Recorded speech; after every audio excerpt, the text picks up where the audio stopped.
When I first received my new bear canister, I then had to figure out how I would carry it, in my pack or on it. The pack I was intending on using had been sent out for some alterations, so I practiced with my Arc Haul 40. It wasn't looking promising, but it's required in places along the PCT, so I'd have to make it work. So my backpack is back, and this is how it came in the mail. Of course, I opened that, but I can't believe that my backpack actually fit in this bag like this.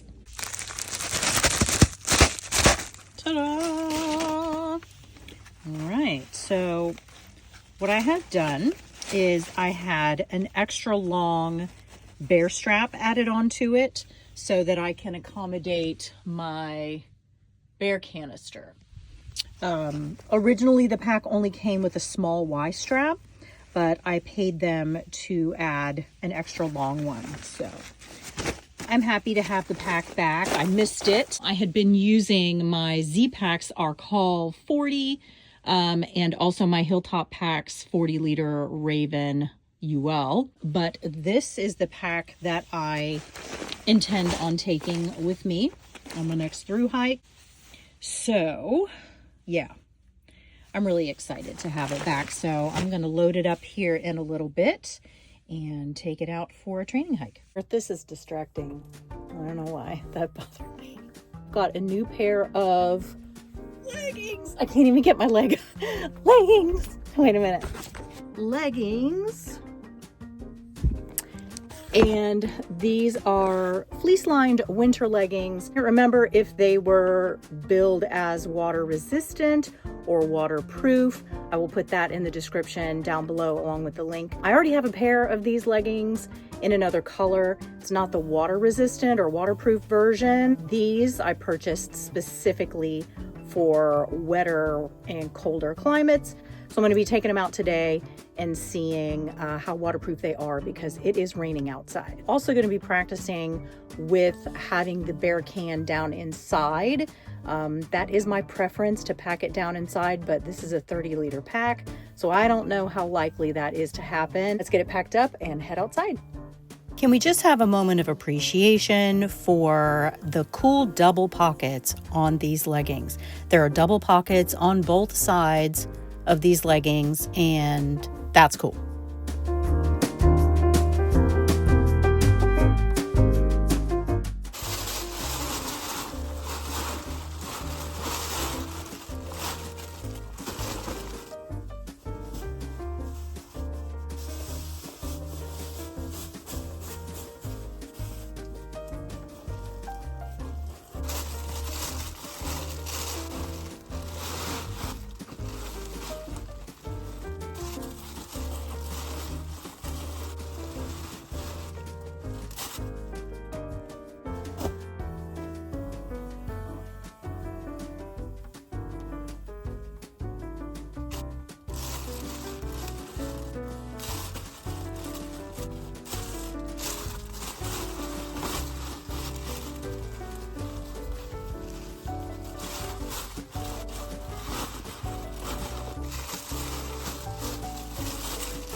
Okay, so I was attempting to attach the bear can up to the new extended bear can strap, but I also realized they forgot to attach the side straps. So there are 2 additional straps that hook onto the daisy chain here to help stabilize the bear canister, because this one part is not super strong. If this part extended further all the way down, it might be a little stronger, but they actually make a strap that goes this way and this way to stabilize it, and that is what they were supposed to do, but they forgot to do it. So I contacted them and they were super apologetic, and they said, we will pop that in the mail. It's easy for you to attach yourself. So hopefully that'll be here in a couple days. So for now, what I think I'm gonna do is take everything out of here and try to configure stuff with the bear can packed inside. So one thought that I have, because I've tried leaving this in the bottom without the stuff sack. I prefer not to use the stuff sack and just mash the quilt down and let everything, you know, fall into place around it. Because I do have a liner bag, so I mean, it's protected. But this quilt, this is my Cashapp Flex 15, and this one just does not want to mash down. It is super fluffy, and yes, I can mash it down to a certain extent, but it's not as pliable as my Revelation quilt. So either I'm gonna have to go with my Revelation or try to make this work with a stuff sack. I thought about putting the stuff sack inside the bear canister, but the only thing about that is this is going to smell like food eventually, and I don't want the stuff sack and my quilt smelling like food. That's not gonna be good. I'll be like a bear burrito, and I don't want to be that. Okay, so what I did here is I packed everything. I put my food, I put my electronics, stove, and fuel in the bear canister. Put the sleeping pad around it this way, and the quilt on top in the bag. The quilt just will not squish down any more than it has squished down. And I know it's like, okay, well, it's fitting in there now, it should fit in there on the bottom. It's not. And I've got this, which I don't love. I like to utilize every possible space. And I mean, it is really to its max here. Like, I could pull this apart and it would be, you know, visible, the Nylaflume bag. So this is not ideal. It would work. Then whatever food that I am using for the day can go here or in my fanny pack, because I do plan on bringing a fanny pack. So snacks and food will probably be in that. My tent and water filter and poo kit is going to be on the outside here. So, I mean, this would work. It's just not, I don't love it. Okay, so I forgot my jacket. So I was also able to meld my jacket here, so there is no line anymore. And this is also with the quilt on top. Like, I've tried multiple times to mash that thing down. If it comes down to it, I may have to go back to my Revelation quilt. I haven't tried the Revelation quilt with this setup yet. Really wanted to do the Cashapp, but if it's not gonna work, it's not gonna work. I know it'll get more mashed down with use. I'm hoping. It's just not as malleable as I'm used to, so I don't know. We're gonna try this today. And I mean, even though I was able to fold this over and twist it, and I feel like it's pretty secure, and there is a Nylaflume bag, I really don't like the quilt sitting up top, because if I'm walking in the rain, there's gonna, I don't know, I just don't want water seeping down in there. I want the quilt far away from wetness, so I don't know. Okay, so here's another way I'm gonna try it. I'm gonna try molding the quilt around the outside of the bear canister and see how that works. Okay, so doing it that way is no better than in the stuff sack at the top, because while I've got all this in here, if you look down on the bottom, I've got all of this space where there's nothing in it. That's why I like to have the quilt at the bottom, because it fills in all the space, you know, in the bottom of the backpack. So I've got all this space down here not being utilized. I don't know what I'm gonna do. Short of getting a bigger pack, which I really don't want to do, because I've already spent enough money. I mean, you know, hello. So I guess I'm just gonna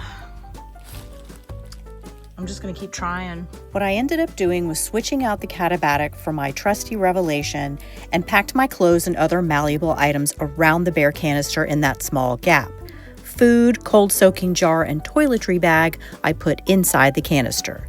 My tent, poo kit, and water bottles, along with anything else left over, will be in the larger pocket on the outside of the pack.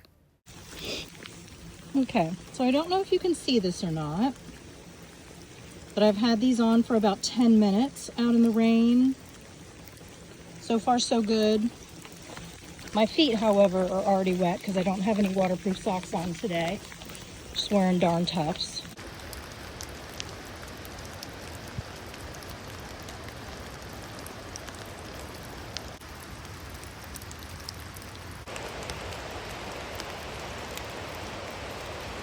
I think I expected it to be a lot colder than it is. It's like 47 right now, and I think that I thought it was going to be 37, so I'm way too hot. These leggings are flannel lined. Anyway, I'm gonna get going. We'll see how it does. And yeah, I'll check in afterwards and let you guys know how the leggings did. Already, I can tell that my knees feel a little wet. So I think some water has probably permeated there. But, you know, they're like a $25 pair of leggings from Amazon. I've seen about 4 or 5 people out here today. It's just drizzly, light rain, much like you get in Scotland. I saw somebody with their baby in a stroller and several people out walking dogs today, so the weather definitely doesn't stop people from getting out here. My feet are wet though, because I don't have waterproof socks on today, but that's fine. Check it out. That's so cool.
Hey guys, I'm back in my gear closet again because this is the quietest room in the house. I've just come in from a hike and I did want to talk a little bit about some of the stuff I was testing today.